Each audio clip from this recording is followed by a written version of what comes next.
thank you for coming out. Thanks. I'm going to eat the mic, if you don't mind. When I was 10 years old, between the ages of 10 and 14, my hobby was collecting Barbra Streisand memorabilia.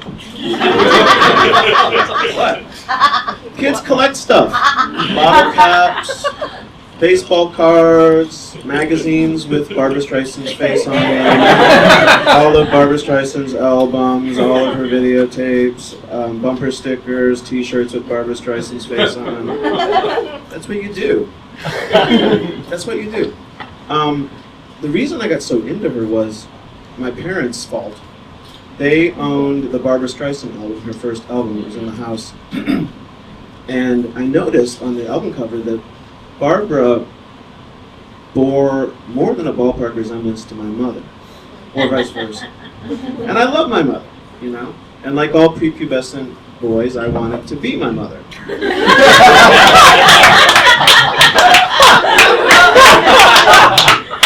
What? So I earned $1,000 during those 4 years, $5 at a time, shoveling snow, raking leaves, mowing lawns, and I spent $1,000 and $1980 on Barbra Streisand stuff. I also I thought if I could collect everything that had her face on it, I could actually become her. And I would go in the basement on a beautiful spring day and put on the Barbra Streisand album and sing along with Barbra, you know, with the big headset. Sometimes my dad would catch me, and I felt a little bit of shame, you know. I guess he just figured boys will be boys.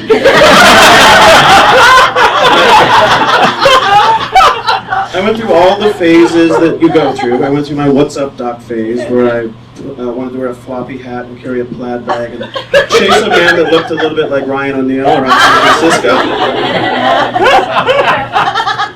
What? I went through my the Way We Were phase. Woo! Thank you. Around this time is when the Barbra Streisand community was really excited about Yentl. So was I. I mean, I was like this boy who wanted to be a girl who has to dress like a boy in order to attend a yeshiva school in what is now Poland. Am I right? I'm telling you. Yeah. So I'm amassing all this stuff, and I would draw pictures of her. I decorated my bedroom with Barbra Streisand pictures, and the name Barbara in bubble letters. You're nodding. You know what I'm talking about. Oh, yeah. But you know what? Collecting is lonely. And I wanted someone, you know, to collect with. The other boys at school were not, you know, they had their own sports and things. They weren't interested in collecting Barbra Streisand stuff. So I had to go elsewhere. I had to find the fan clubs. And this was in the early 80s, so it was all by mail. And I found two fan clubs. Simply Streisand, which was run by a woman named Donna in Texas. But, you know, she was a flake. Her newsletters would only come, I think, bi-monthly. So I had to find a better fan club. Although she did send some cool stickers. They said, the little sticker said, "People who love Barbra Streisand are the luckiest people in the world." Pretty good. So the other fan club was called Barbra Buddies. And that was run by a man in his 30s in San Francisco named Bruce. And I started corresponding with Bruce. By the way, my parents may be thinking, well, what did his parents think? I think they thought, you know, he's in love with a woman, a middle-aged woman that he doesn't know, but it's a good start, okay? They would help me, even. They would they would drive me to flea markets and use bookstores, and I would sit on the ground like a little, I'm not going to use the word, flipping through tons of old moldy magazines looking for Barbra Streisand. They would just sit and wait in the car for hours, you know, to support my love affair. Anyway, I would correspond with Bruce of Barbra Buddies. And I remember how when you would get something in the mail, it was like a really big deal. I would get so excited. It would be like a newsletter or a letter from Bruce.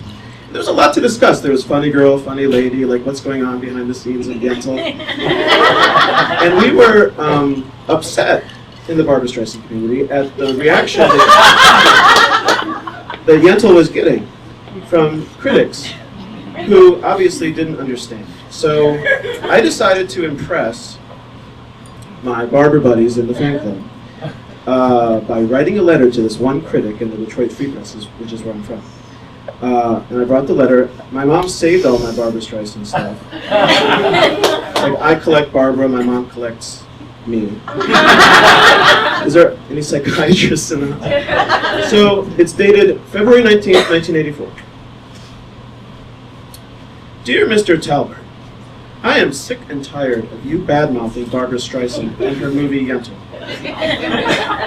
She is the most talented woman in the world, and she is deserving of all our applause. But you seem to think that Yentl is just another minimal effort. And Ms. Streisand is taking unnecessary credit for it. For your information, Barbra is almost single-handedly responsible for Yentl's success. It is a triumph, a superb accomplishment. What have you ever done besides sit around writing your boring, opinionated column and eating? Which is evident in your photo.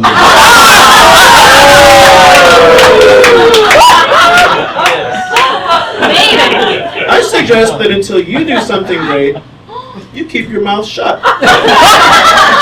Thank you, Scott Shrake.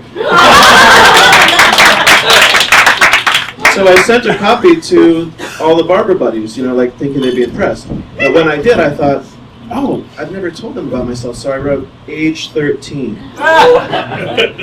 Wouldn't you know, Bruce and all the Barbra buddies stopped writing to me.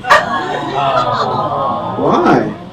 Why do you think Bruce, the 30-year-old in San Francisco, I asked my dad, I said, why aren't I getting any more letters from the Barbra buddies? I said, don't they know I'm the world's youngest Barbra Streisand fan? Youngest male Barbra Streisand fan?